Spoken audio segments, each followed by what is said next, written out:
It is 16 minutes after 8. You're watching Morning Express. It's time for lifestyle. And well, today we're talking about unpacking baggage. And one of the things that we must admit is that many times in our lives, our current state is shaped by where we are coming from.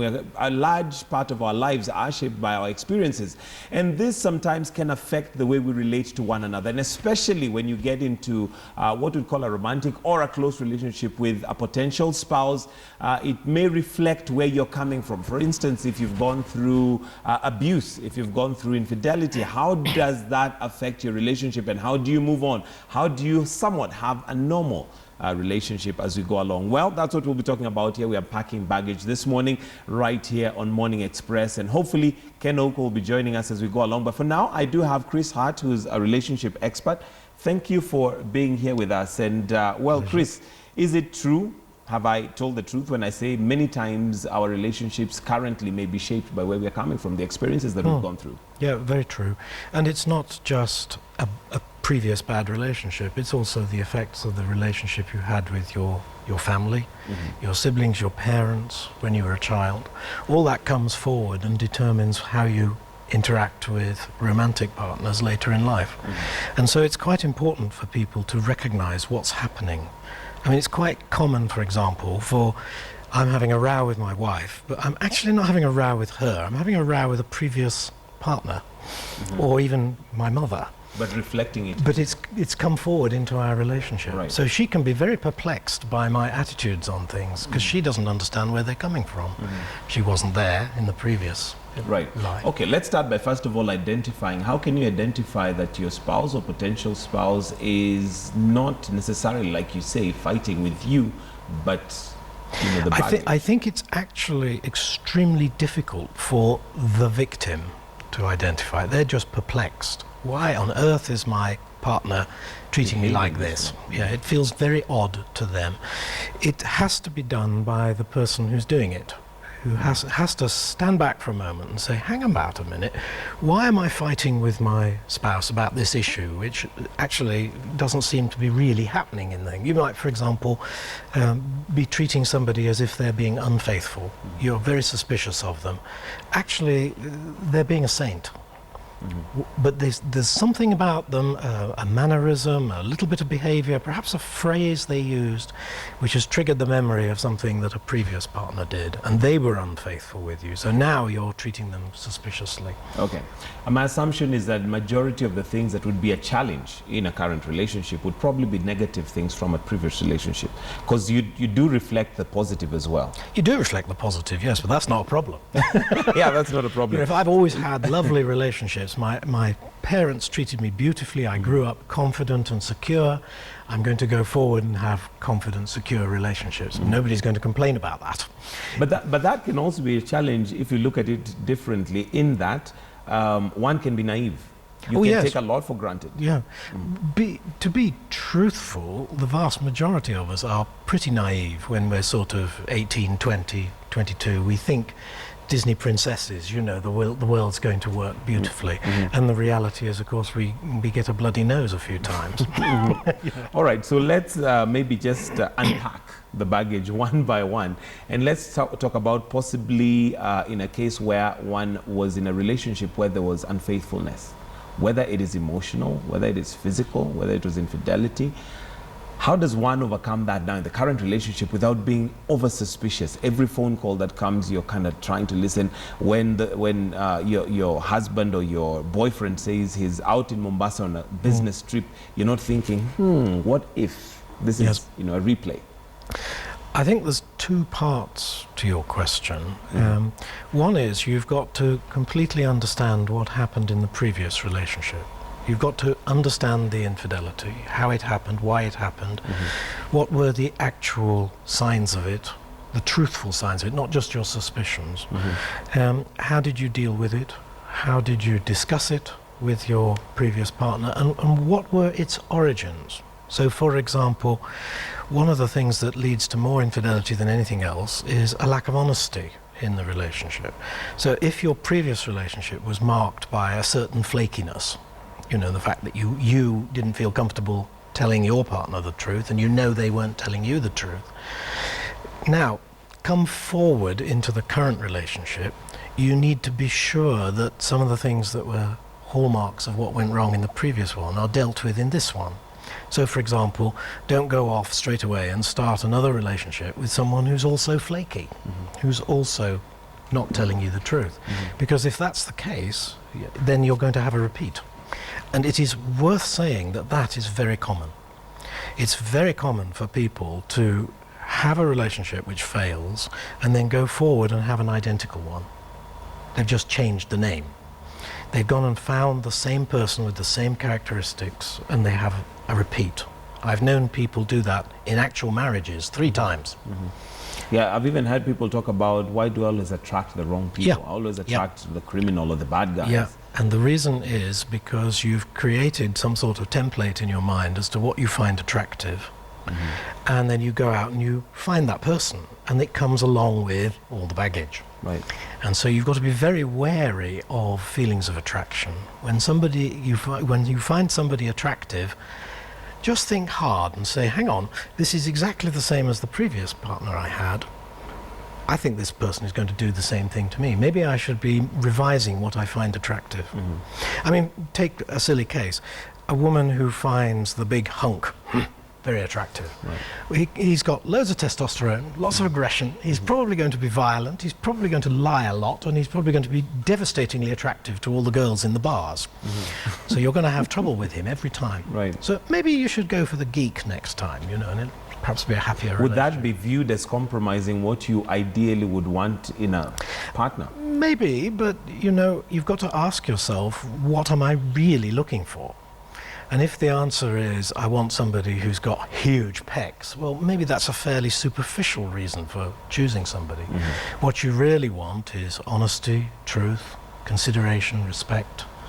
Going back, I guess, to the values. Yeah. What values are you looking for in a spouse? Okay, there's the aspect of having been in a relationship where the other partner was unfaithful. Yes. But it can equally project if you are unfaithful and you get into another relationship, then you're forever suspicious because you know you're also not that clean. How does how does one deal with that, especially when it sort of keeps you on edge because you know where you're coming from? I mean, the starting point is, I think people have to be very honest with themselves.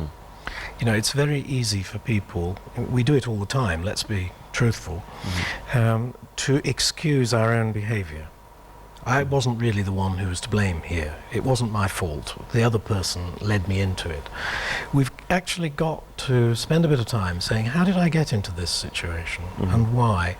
And in what sense was perhaps my previous partner involved? Was I, for example, with somebody who didn't treat me very well, so I end up telling my troubles to the barmaid? You have to understand why it happened, and then you have to say to yourself, what am I going to do differently this next time? And you also have to question your values, because, for example, there isn't a great deal of point in pretending to yourself that you're going to be faithful if you know your values are that you're not.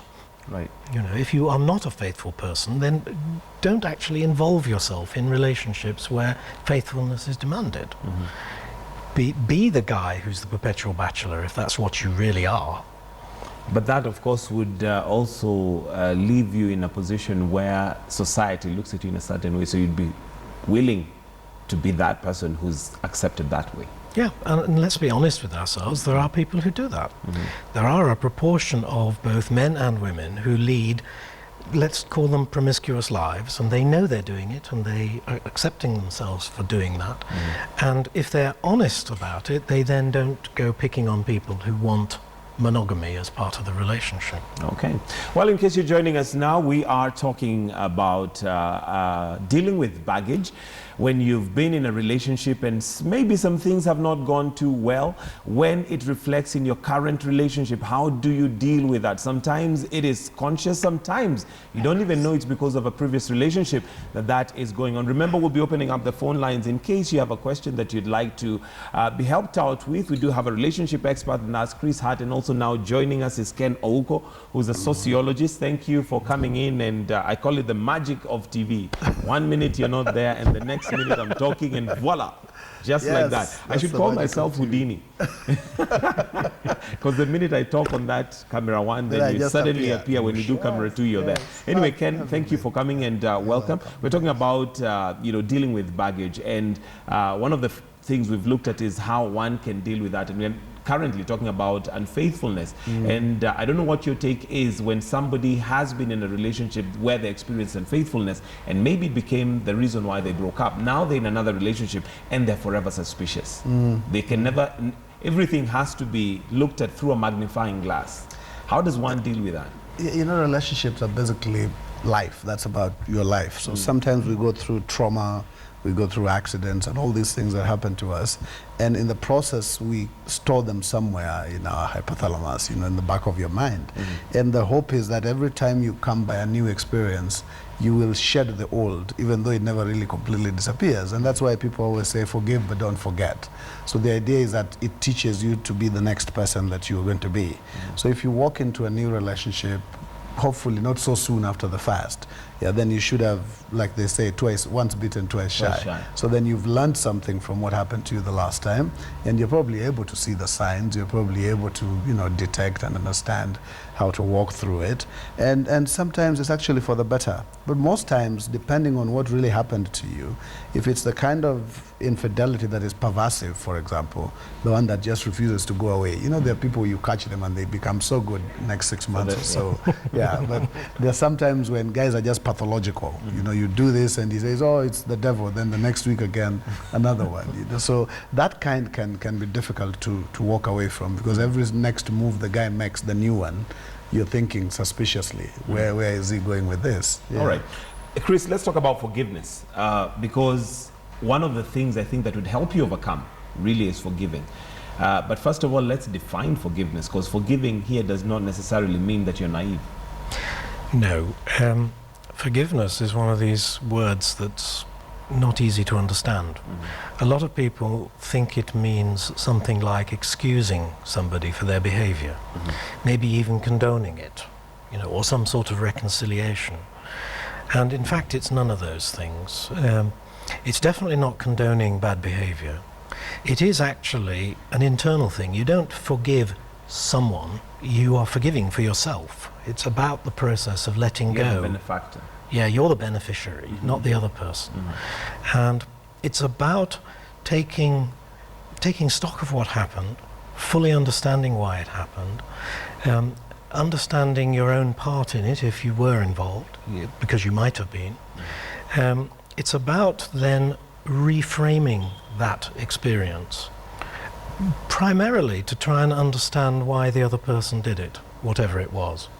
I mean, everybody thinks of it in terms of infidelity, but we are hurt by a whole raft of different things. And so whatever it was, you have to ask yourself, why did the other person do it? And one of the key learnings for people in their lives is that people are not always as free to make choices as they seem.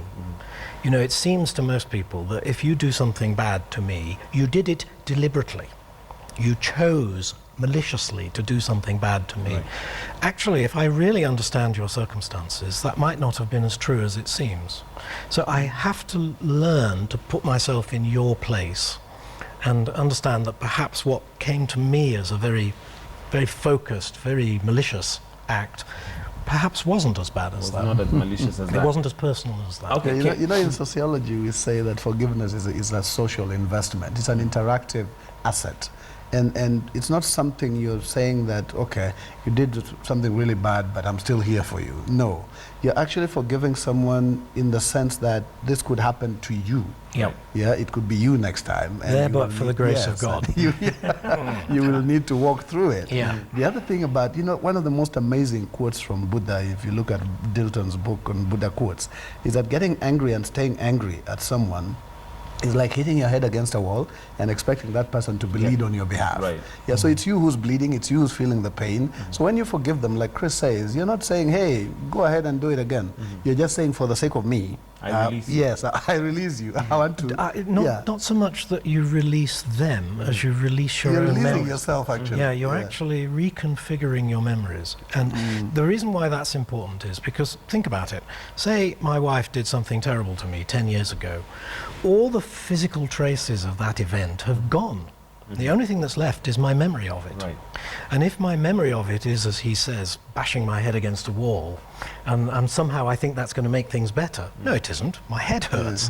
So it's better, actually, for me to reconfigure the memory into something that I've learnt from. I've changed the way I live my life so that I'm not going to have that experience again. And I've let it go. Because the important thing is this: I cannot unremember the things that happened. My history is my history. I know it happened. But our memories are not like tape in tape recorders. They are malleable. I can put a certain cast on them. I can decide how it was that I experienced this. For example, I can incorporate in my memory of, say, an infidelity, the fact that I have chosen to forgive. Now I see myself in a different light because I chose to forgive that person. Right. I said at the beginning that forgiving is not condoning. So it doesn't mean I give that person permission to do it again. Right. It also includes the fact that I'm going to change my behavior and I'm going to ask for a different set of behaviors from the other person so that it doesn't happen again. But we do that not in a spirit of blaming, but in a sense of managing our lives so that we are kinder to one And that's another. actually one of the most difficult things in a relationship, because forgiveness actually fortifies character. It improves the personality of the other person because they're thinking, she's making me feel foolish. Yeah, because if you keep getting angry, the guy might also just decide, okay, fine, the anger is there, let me just go ahead. But if you forgive them and you make them look, quote unquote, foolish, they probably get better. But for you as a person, your character is fortified in the sense that you build shock absorbers.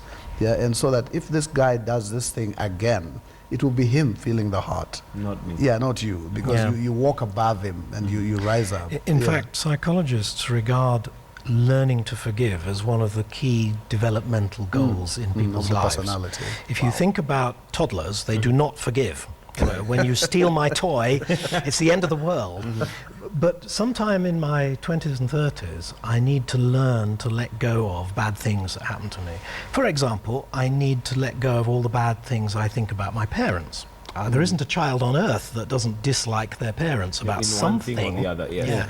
Yeah. At some point, I've got to stop saying I am who I am because of my parents and admit that I am who I am because of me. And my parents, there but for the grace of God, did the best they could. True. You know, and you have to learn to do that. Okay. Ken, there's a tagline that has been used many times, and I want to hear what your comment is on that. Forgive and forget. Is that possible? Not possible. Forgive and forget is not easy, leave alone possible. The It's forgetting really- bit is not possible. Yeah, because in fact the things you forgive are the ones you remember the most. Because when something happens to you and you just walk over it and you don't even tell the person I've forgiven you, it means it wasn't that significant. But if it's something really gross that you have to discuss and sit down and probably even a third party comes and says, hey, just forgive. You know, if you look at the book of Proverbs, it really hops in that word forgive, forgive, forgive. But then there's always a rider, you know, and then in English they always say forgive and forget. But then you're thinking, do not forget what hurt you, because next time it will hurt you more. I mean, one of the earliest things that was discovered in psychology was that we don't ever forget. You can bury memories. You can have them so deep that people aren't thinking about them for days, weeks, years. They never go, and they sit there and they come back and they bite you. So it's actually better to manage them than to try and bury them. And to try and forget. I guess when somebody is saying forgive and forget, then really what we should be thinking, rather than to strain and try to have it not in our memory completely, delete it from our memory, is to forget in that it's not going to affect me. Yes, when you That's the goal. suppress, actually there's that skill in the human mind that you can actually suppress And don't think of infidelity, don't think of relationships sometimes. Think of something that happens to you. It's an accident or you watch it happen. And then you're thinking every next time you're in that kind of scenario, you get scared because you might think this might happen again. So you bury it until something reminds you of it. And the mind is very, very hesitant at doing that, because sometimes when the things you don't want to remember come back, it is the regularity of how they come back that could affect you. But if it's just once in a blue moon, then you'll not develop a phobia. But if you have this husband, for example, who every time he drives in, you remember last night, then you have a problem because you get goosebumps every time you see it. I mean, a good example would be, imagine I've been attacked in the street. So now I can't even walk down that street, you know. I'm going to be nervous for the rest of my life. No, I shouldn't do that. What I should do is take self-defense lessons. I should learn how to manage the situation so that if it ever happens again, I win. What do I do? I win. And the same goes for everything in your life, that whatever it is you are potentially afraid of, you should tackle it. So if you have had a bad relationship, figure out what went wrong and equip yourself with the skills to choose a better partner, to manage the situation that arose. You're not going to have that situation again. The one advantage of getting older is you build up experience, and if you build up skills at the same time, you are better. You become a better person. All right, and now coming back to relationships, and Ken, how important is it, first of all, to identify that you have baggage? And to identify what the baggage is, because we all have. That's what I was going to say. It's usually very difficult to pinpoint the baggage. Right. Yeah, because some people might come into a relationship and they are good and honest enough. If you ask them, what happened to your last one? A lot of people have very bad answers to that question. I don't know what Chris has experienced. Yeah, it's true. Because they never tell you the truth. Yeah, but if you find this guy who can tell you that, you know what, I was in this relationship and maybe for the sake of the angels, I was the one cheated on. I was the innocent one, and this happened to me. And so they're probably already warning you in advance that don't do this to me, otherwise I bolt. I'll bail out. Yeah, but when you have baggage and it is identifiable earlier, then it's good for you in a relationship. But when you discover it as you proceed, then you have a problem. This always sounds very strange, even to me when I say it, but a lot of people don't realize they've been hurt. When you think about the process of forgiveness, all that stuff I was going on about, reframing and so on, the first step you've actually got to take is to realize that something went wrong. And a lot of people are in total denial about that. They actually don't see the things that went on in the relationship as being something that hurt them, but it did. So being aware of your baggage is actually harder than it seems. I actually don't think there's anybody on this earth who doesn't have any baggage, but they often don't realize they do. So they go into relationships thinking, I'm normal, I'm okay. I'm good. Yeah. No, you're not. Yeah. In fact, the thing with what he's saying is like a new job. The previous employer would be kind enough to write, moving on to greener pastures and whatever, but you are such a devil in the office, and they don't want to tell your new employer, maybe at your request. But if they're honest enough to say this guy is totally uncooperative, he doesn't work, so the new employer already knows that you have a problem. Sometimes if the people are retrenching or people are being fired and you're top of the list, then the new guy who employs you says, okay, fine, you're skilled, but you have these issues. It's a thing with the bad boy syndrome. We've talked about it here before with Chris, that there are these girls who, they know they're entering into a fiery zone, but they like that bad boy syndrome. So then they don't even want to ask, what happened the last time? Yeah, they just see like, I have finally got you. And they discover, then later they'll complain. So you hide that baggage. And it is worth saying that if you meet somebody and they don't tell you that at least the basics of their previous relationships, you know there's trouble. There is definitely trouble. You need to have at least a broad brush description of what happened. You don't need every last detail. In fact, it would be horrible. Yeah, and I'm not sure you really want it. Yeah, but you must know that a relationship occurred with a certain person for this long. There were children or no children. It ended because of this. You must know that. And if you don't hear that, then you know the other person is fundamentally not being honest with you, and that's a really bad sign. Okay. Ken, now how important is it if you're gifted enough, because I think now that becomes a gift, to identify that you have baggage and this is my baggage? How important is it, or how crucial, or what should one, when getting into another relationship, be upfront and say, listen, this is where I'm coming from. So if you see me project this, understand me. Ground rules. I think, again, that's something we've talked about over and over again here, that every relationship, including parent-child, including, you know, colleagues in the office, there must be ground rules. And when you enter that relationship, Chris likes saying, run to the hills. When there are no rules and this guy just says, oh, me, I'm easy. Everything you say, me, I'm easy.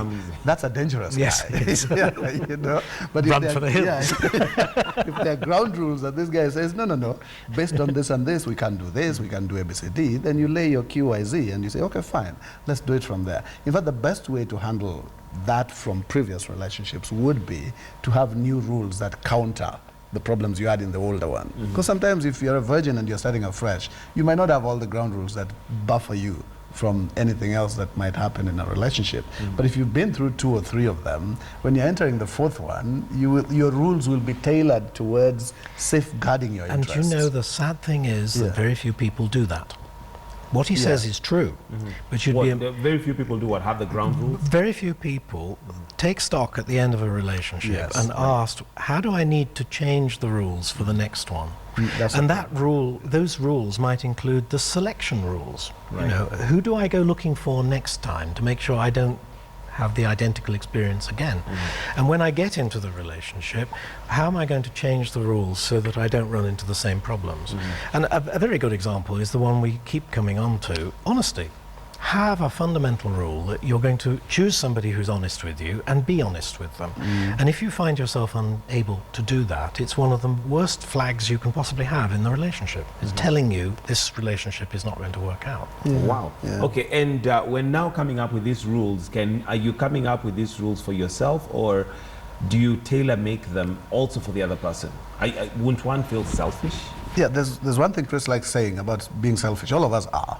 You know, you have to be selfish, especially in a relationship. You must take care of your own before you even think of the other person. Even the Bible says love others as you love this thing yourself. called love is very illusionary, if you ask me. It's a very abstract concept, but we all try to feel it and to find it. And when you do, the best thing is then to project it to the other person and show them that you love them. Showing love and expressing affection is the success of a relationship.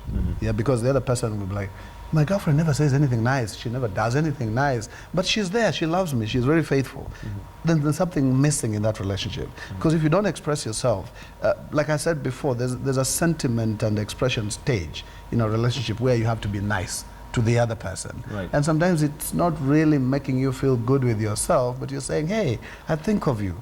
You know, maybe you're thinking of the world at that time, but you know, you cheat them. And when you come down to things like honesty, again, sometimes I might disagree with Chris, because if somebody is also brutally honest, it's not so good for you, because they might come and tell you, you know what, I don't like this and this and this, and then... So should they hide some truth from you? Sometimes it Well, helps. you can be a little bit gentle when you're saying whether or not you like your wife's new dress. But if you're saying where you've spent the day and who you're meeting, I think a different standard applies. You know, I think too there are skills to be learned in relationships. And you know, if you think about the teenager, no skills at all. You know, they have no idea about how to... They're just fishing. Yeah, they're just fishing. They don't know what to say, they don't know what to do, they don't know how to deal with things when there's a disagreement and so on. And a key thing you have to do as you go through each relationship is learn new skills. How do you fall out? How do you recover from falling out? How do you overcome feelings of suspicion? How do you overcome your partner's bad behavior? You know, how do you deal with it rather than just walk away? Those are all very difficult skills to learn. Okay. Now, here you are, you've identified somebody, you're maybe taking this relationship to another level, and you discover they have baggage. As the one, let's call this person the victim. Okay, and when you discover they have baggage, you do realize they're not a bad person. There's nothing really that you have against them except the fact that they have baggage, but they may not realize that they have baggage, and they're projecting it in this relationship, and it's hurting the relationship. How do you move that forward? Or is that a no-go zone? That's probably the only point where we say experience does not necessarily help relationships, because every new relationship has a different experience. So you can't say, I've had 4, so I'm good at this. You probably meet now the person who just disrupts everything you knew about relationships previously. So it's not just identifying, you know, the baggages and the loopholes. It's also about managing yourself. I like what Chris says about you taking care of yourself. Yeah, sometimes it's selfish and it sounds selfish, but if you think about it, once you navigate yourself into where you want to be, then now you take care of the rest. Yeah, so if you realize this guy probably has a problem, and the worst one is the guy who doesn't know he has a problem. The people who know, and then either they hide it or they give it to you in portions, that's fine, because you also know how to, pick out what you need. But if you find this guy who, he has a basic elemental issue, but every time you try to point it out, he says, no, that's how I am. Yeah, then again, run for the hills, because then it will be so difficult to even convince him to become a better person. Yeah, and the abusers, for example, I remember we were talking about that about a few weeks ago. Yeah. He's that person who will just sit there feeling as if they are the epitome of the man or the woman, but you're seeing every fault in them, and then everybody who walks into your lives, your parents, your friends, they're telling, hey, what are you doing with Michael?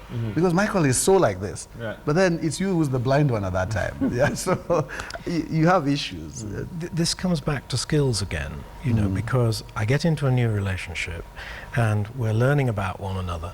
I've actually got to make some skillful decisions. Like, for example, this person's behavior.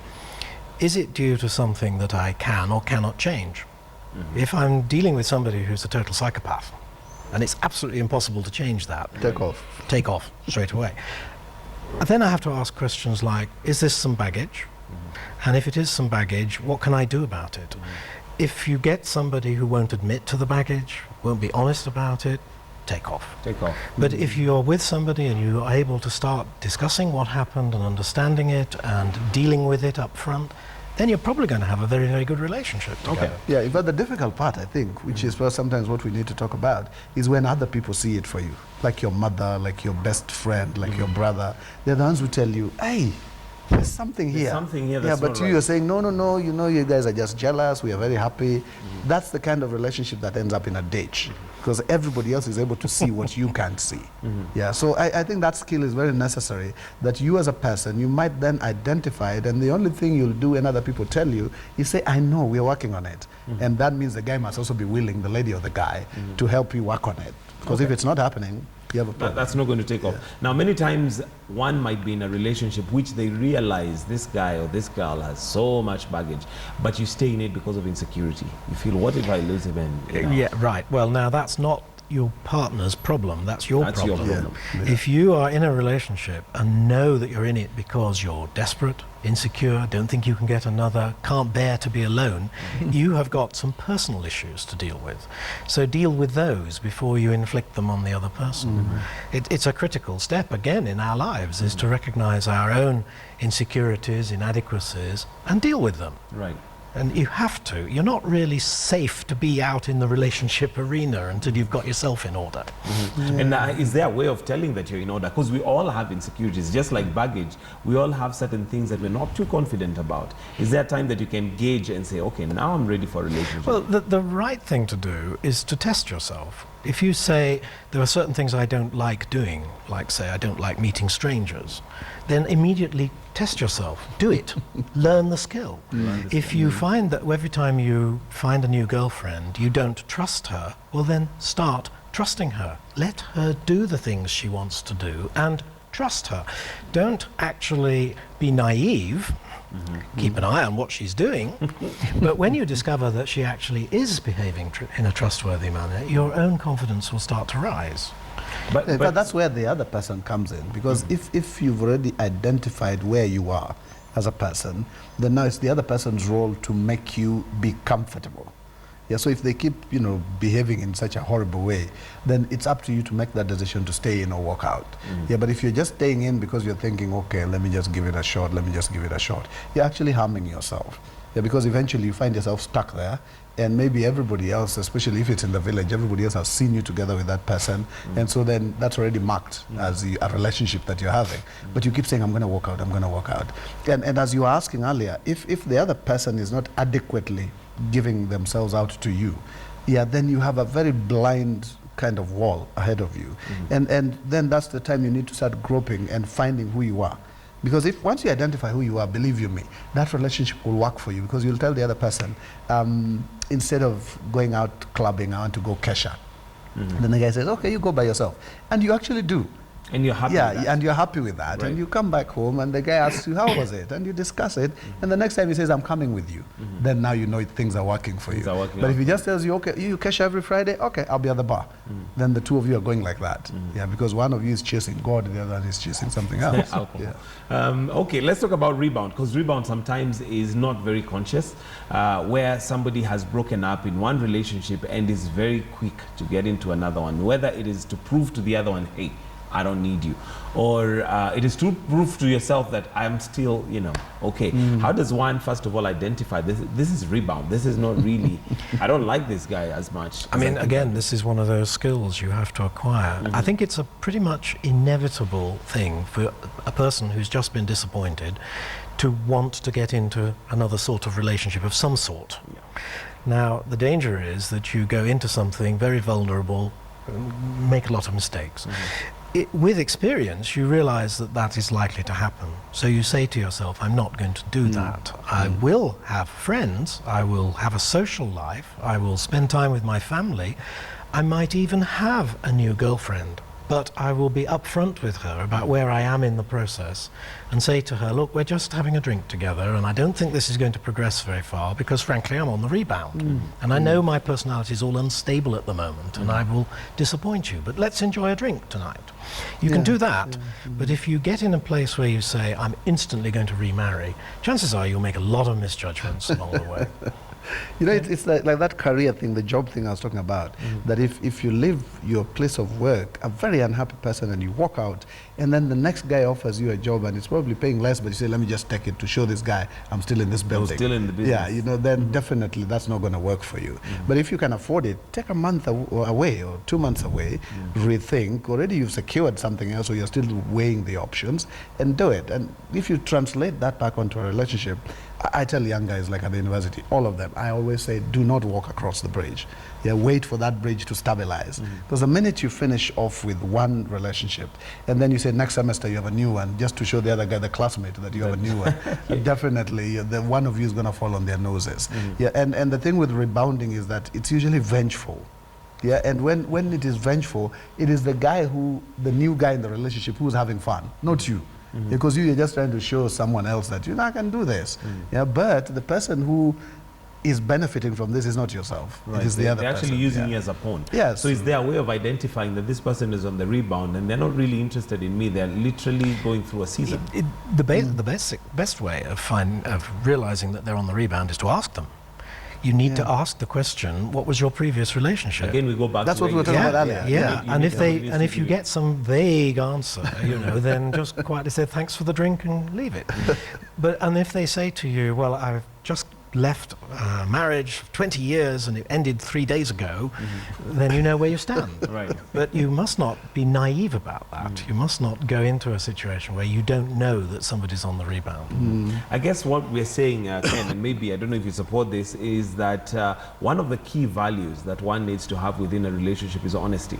Yeah, and Right you know, from the word go. You know what? One of the difficult processes when what we are calling rebounding, it's very fluid, because at some point you find the other person in the older relationship, excuse me, might still be in there somewhere, and so you're rebounding, but there's still this thing of, oh, my ex, they showed up. My ex called or something. So there's always that need to create space, yeah? But if at all you learn, like he says, when you ask and you're answered honestly, then it's up to you to make that decision. If somebody says, oh, men are such dogs, then you ask them why.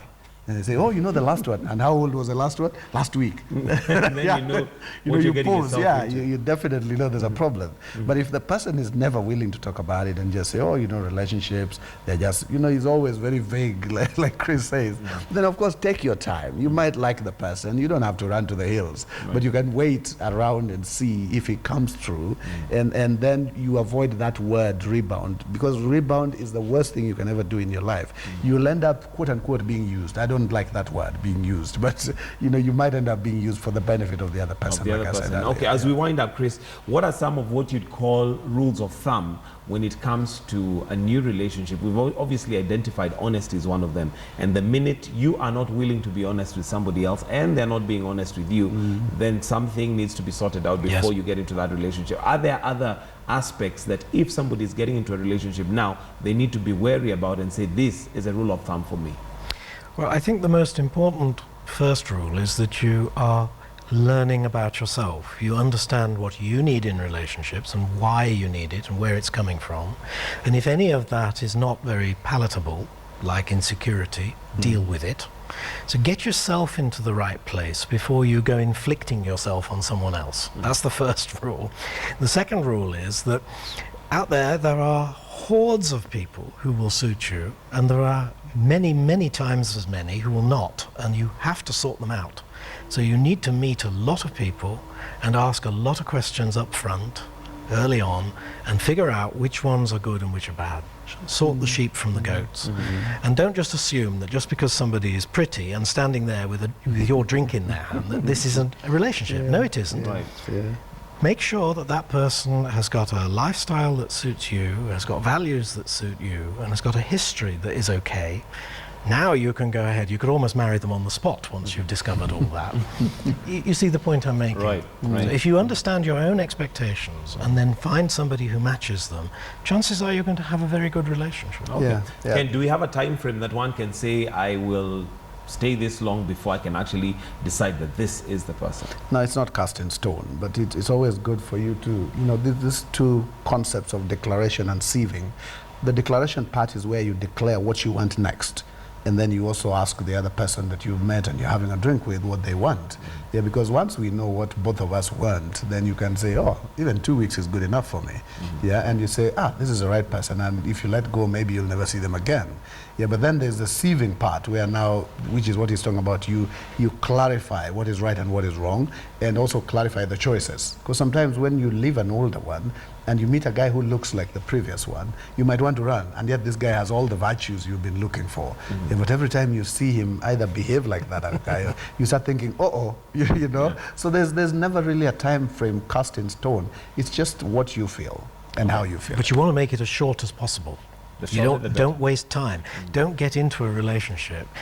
Stumble along for 4 years before you discover it's not working. You've just wasted a big slug of your life.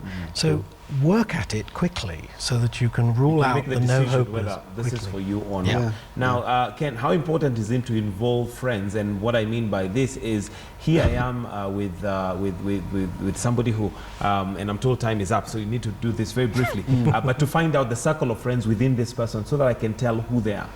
The going out part, it doesn't take too long. I think we've mentioned this before, that when you are out with someone 2-3 weeks, you already know who their friends are and the caliber of those friends.